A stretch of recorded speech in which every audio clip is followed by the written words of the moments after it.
This is fucking humming like the lights in Five Nights at Freddy's. Yes, that is what's going to happen if you hold the mic closer to the thing making the noise. The noise is going to sound a lot greater than what it actually is. Hands are off the fucking controller. Your hand is not on the controller? That's probably because you're faking something and you're trying to prove to the audience that you're not faking something. Anyone of the way, waddle. Anyone of the way, waddle. Till the very next day, bop.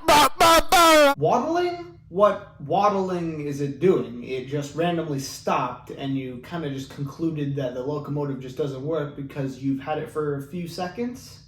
You have to let a locomotive run in. I shouldn't have to loosen the screws to get a model to work properly. You had to loosen the base keeper plate. Okay, let's check how loose you made it.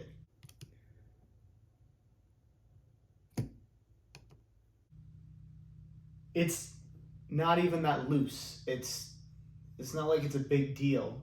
It's just like a quarter of a turn. Why does it matter? In case you haven't realized, that video was complete satire, so you know what? Let's try and be a little bit more optimistic.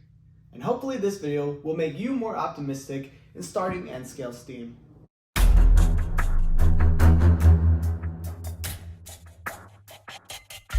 To start us off, you first need to understand the three levels of modeling. There's DC, DCC ready, and DCC equipped. The biggest problem with N-gauge Steam is that there's not really much of a middle ground. There's not a lot of engines built DCC ready, and most of the times the engine's either DCC equipped or DC. But in some cases it's kind of understandable. The engine is very small after all. There's only so much room you can squeeze a decoder in that it may or may not get in the way.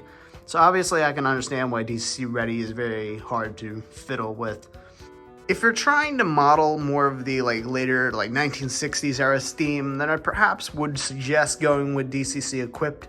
However, if you're modeling for more of a smaller, maybe 1860s, where the engine's a lot smaller, then I'd probably recommend just going with DC. If you're not trying to model any particular era, I would perhaps suggest going with either one. Maybe DC a little bit more, seeing as DC does have fairly large engines as well as a part of it.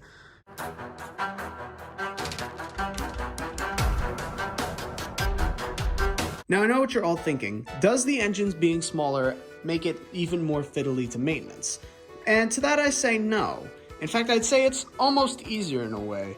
Most models don't have those silly, ridiculous wiper pickups, and most models pick up power through the bearings. Emphasis on most models, not all do.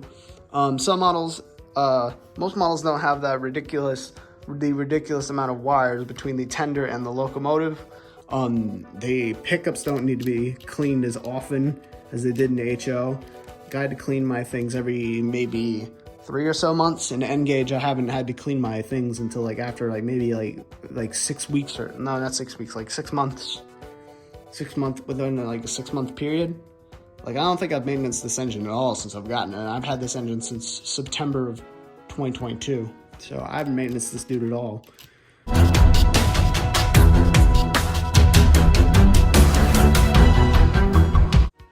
Now, obviously, the performance on these engines are not going to be perfect at all. You're not going to expect completely smooth running. Every model is not going to be perfect, but then again, there are the few models that do run pretty well. This probably the Bachmann N-Scale 460 is probably one of my smoothest ones that I have. And with N-gauge Steam, that's usually just the case. No model is going to be absolutely flawless when it comes to their performance. So that is one thing I will digress the other scales might have over N-gauge.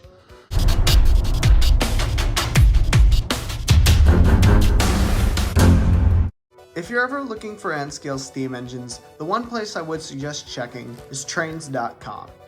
Not sponsored, by the way. Trains.com is where I bought my Model Power 440 and my Rivarossi 040.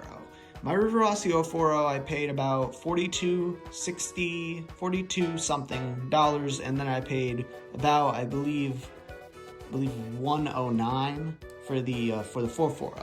That's not counting any taxes or anything.